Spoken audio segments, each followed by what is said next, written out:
Well, let me just get this straight for us. I'm with a lady called Charlotte. Charlotte, just take a wee step this way, one step. No, this way. That's it, that's fine. And with a lady called Charlotte Morley from Unity for Unity, which I was coming down to get Georgie Porgy, and we missed Georgie Porgy Galloway. Unfortunately, he obviously knew it was coming and disappeared. But obviously, George is a big fan on the Guerilla TV channel. So I'm with Charlotte now. I obviously pick up people's various, where I think they are in the political spectrum. And Charlotte, I would say that George and you aren't what I would conceive as natural bedfellows. Would you say that was fair? That would be very fair, but I'd find it difficult to think of a better orator or someone who'd definitely be stronger in Holyrood against Nicola Sturgeon. The opposition to date have been very wet, let's put it that way. A bunch of wet lettuces, I think someone described them once, and I think that's appropriate. I think you and George are, to me, looking from the outside and as a journalist and a political commentator, are the most likely people to get actually elected. Well, let's hope, let's keep our fingers crossed. It depends on the electorate though. Hopefully they'll all come out and vote for us. The power's in their hands. Are you on the constituency list as well as the regional list? No, just on the regional list. All for Unity. We're encouraging tactical voting so that people vote on the constituency list ballot papers, on the purple ballot paper, the best placed candidate to beat the SNP, and on the peach or orange ballot paper, vote for All for Unity. Well, I shared your very good speech out in the country. I don't know where you were, but it was out in the country, and you were talking about Anas Sarwar's supporting the hate crime bill. He was making very racist speeches in there with Hamza Yusuf as well. And obviously just now down in Peterborough, Anas Sarwar's party has now got rid of 9 councillors, up to 14 people for anti-Semitism. And I believe that Nick Griffin and David Duke have also endorsed Anas Sarwar for this very anti-Semitic sort of political party that Labour's becoming now.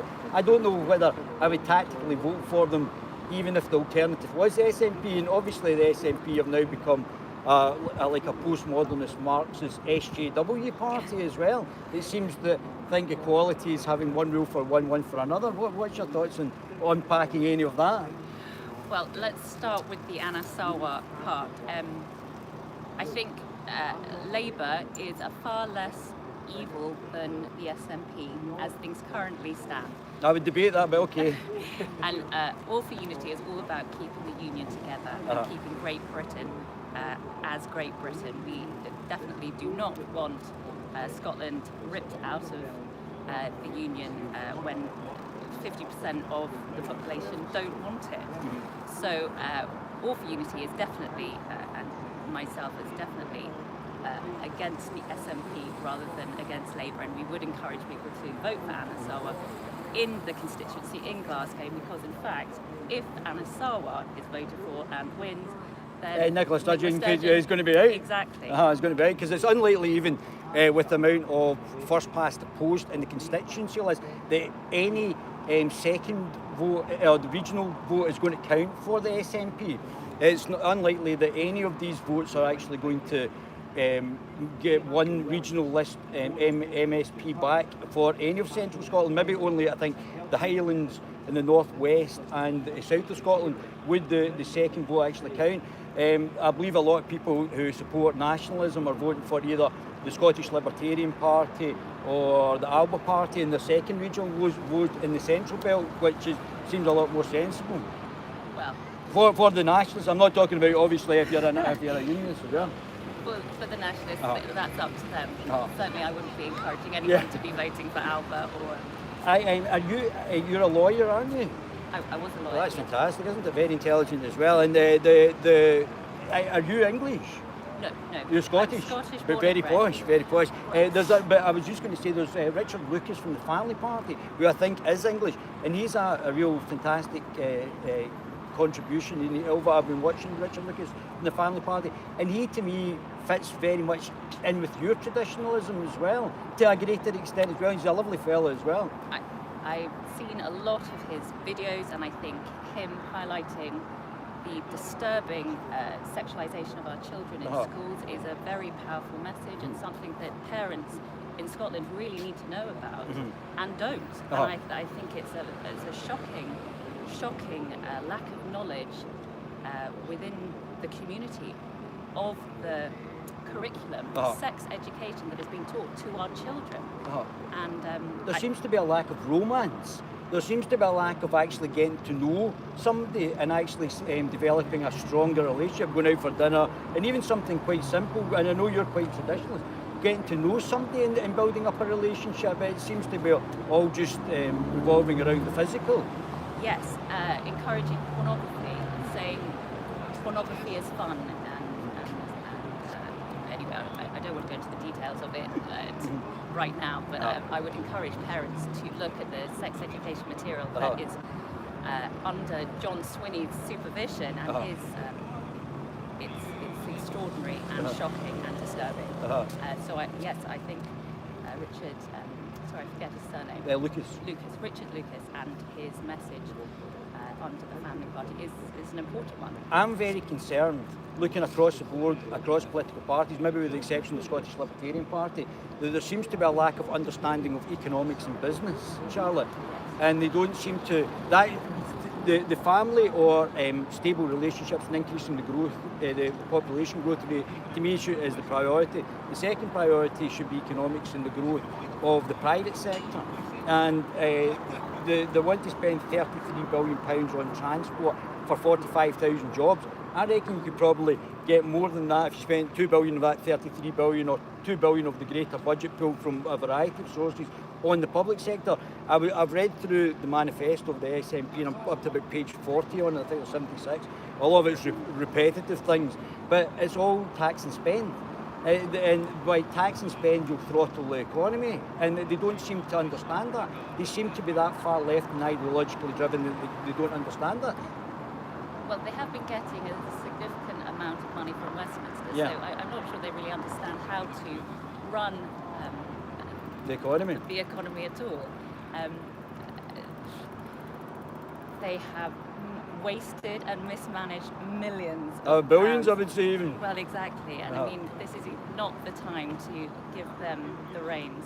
They have desecrated this country, and in the aftermath of the COVID pandemic, which hopefully is coming to an end now, it's really not the time to be giving any more power to the SNP.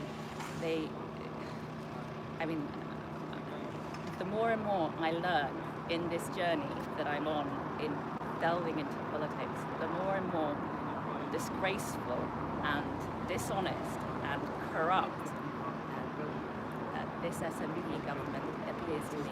Now, before there was 3 Scottish stock markets, and they all went down to the LSE, the London Stock Exchange, LSE, and they were taken out of Scotland to increase volumes and liquidity of the market in London.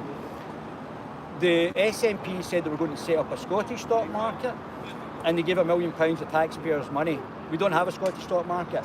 I suggest that actually a Scottish stock market is politically a good idea. You're probably going to have to put more money than the £1 million that the government spent to actually get it up and operational. But the actual market itself then becomes an ability for medium and larger corporations and potentially small caps, depending on how it's set up, to actually liquidate the private sector.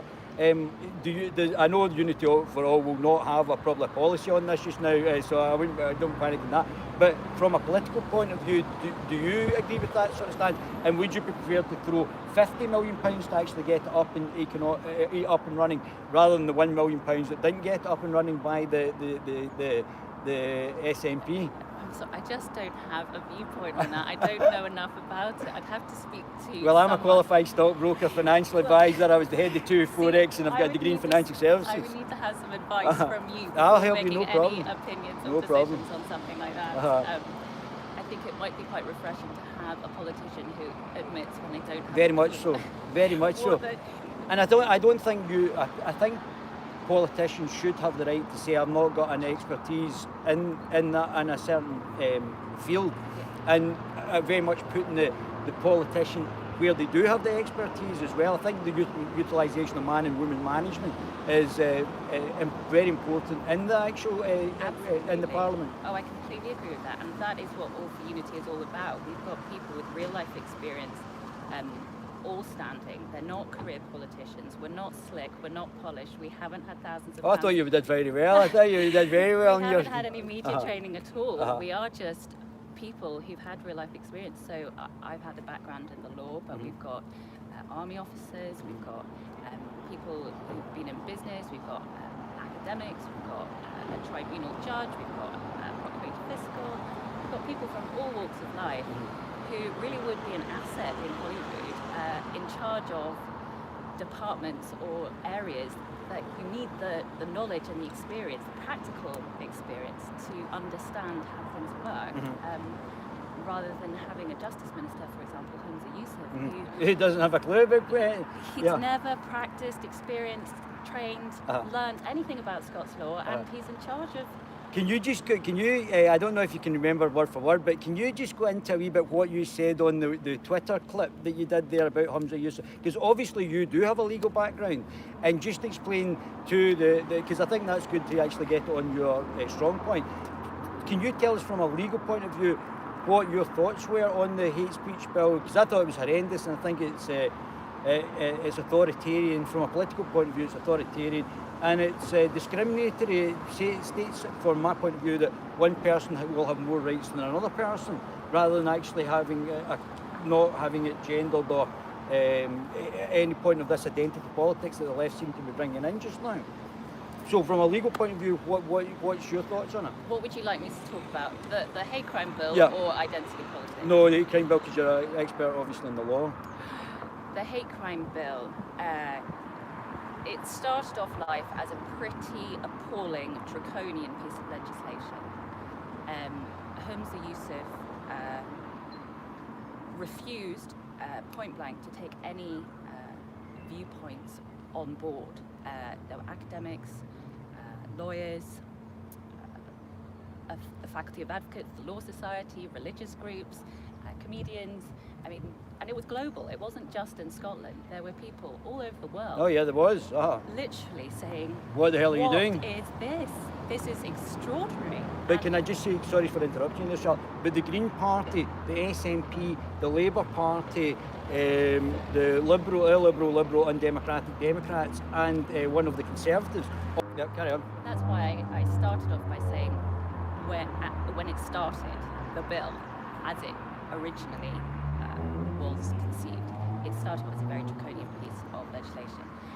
Following this outcry, Humza Yousaf did not do anything, would not take anything on board, but he was going to face defeat in Holyrood, and it was only because he was determined to push it through that at the last minute some very, very important changes were made, which meant that it wasn't quite as draconian as it originally. I think it's horrendous. I think it's horrendous even with the change. Yes, I mean, the dwelling house defence is, the lack thereof, is the part of it now, which is the real problem with it. But a lot of the other parts of it, which caused all the outcry originally, have been diluted, significantly diluted. So it's not quite as bad as it was. And I would differ to. I beg to differ. I'm no fan. And All for Unity, one of our manifesto pledges is to repeal it immediately and in full. One of the first things we'd do, we'd open the books. We need to get transparency back into government. I like George saying that as well. There definitely has to be some sort of forensic accounting on where this money's going. I mean, they're actually, I mean, I've not seen mass squandering of public funds as much as this. They may as well not get the funds, not to squander them in the first place and just cutting taxes. And I mean, even Matt Hancock says in Westminster, where is this money? Where are the NHS funds? They've gone missing. Well, where are they, Miss Sturgeon? Please, the electorate have a right to know. Where are the COVID relief funds for our small businesses? They're crippled. They're on their knees. They need this money. They need support. Furlough is ending in September. What are all these employees going to do? Are they all going to lose their jobs? Where is the money? It needs to be given to the businesses as it was intended. Millions and millions of pounds Disappearing. disappearing, and she is apparently just Not taking any, oh, it's not there. I mean, it's a bit like the redactions and the Alex Salmon well, she thing, just isn't thinks it? if she ignores it, Uh-huh. then it'll go away. Uh-huh. And the opposition don't appear to have any power to stop her. I think it's a feckless opposition, to be brutally honest with you. Well, I would tend to agree with that. But one of the things I'd like to discuss with you is the origins of Unity for All was to try and... All for Unity. Oh, sorry, All for Unity, apologies. Was to try and bring the different unionist political entities together, Yeah. and actually have so that there was tactile voting in specific seats and people would stand down, etc. Obviously, I think Mr. Ross said that he would be relatively into that, and the other two, Liberal, Undemocratic Democrats, and the new Nazi Labour Party seem to be against that.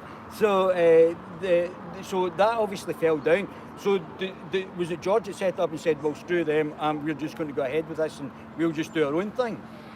Yeah, it was a last resort. We were an alliance of people, and the main aim, as you say, was to unite the pro-unionist parties, to put up one person against the SNP so that the unionist vote would not be split. As you say, they weren't Receptive. willing to agree, even though it would have done everyone, including them, a considerable service. But as a last resort, George Galloway and Jamie Blackett, our leader, felt that they would put forward their own candidates. And, they've managed to find 56 candidates from all walks of life. Quite a disparate bunch to get in the politically not. Well, yes, but that is one of our strengths, I think. It's a bit like the Brexit Party. They had people from all over the political compass as well. Yeah, and what unites us is really the strength of our feeling for the union and keeping Great Britain together. And 56 candidates, which are pretty impressive. Yeah, that's quite good. Yeah. You should look at them all. Yeah. They're not, sort of Wishy-washy. No, they're all Substantial. pretty strong candidates, educated, intelligent individuals. But all over the political compass. Yes, absolutely. Yeah, so it's a wee bit difficult to actually get your bearing on it. I actually agree, although I'm a libertarian liberal, so I'm a centre-right libertarian. I actually agree with George in about 60 to 70%, even though I would say George is like a Marxist almost in the political compass. But I do agree with parts of things George says, and we always have very interesting, illuminating conversations whenever we have a chat, or wherever he's able to have a chat with me. But where are you standing, Charlotte? Lothian. Lothian, so you're the first candidate in Lothian. Well, and have you had any polling back to actually see how you're doing yet?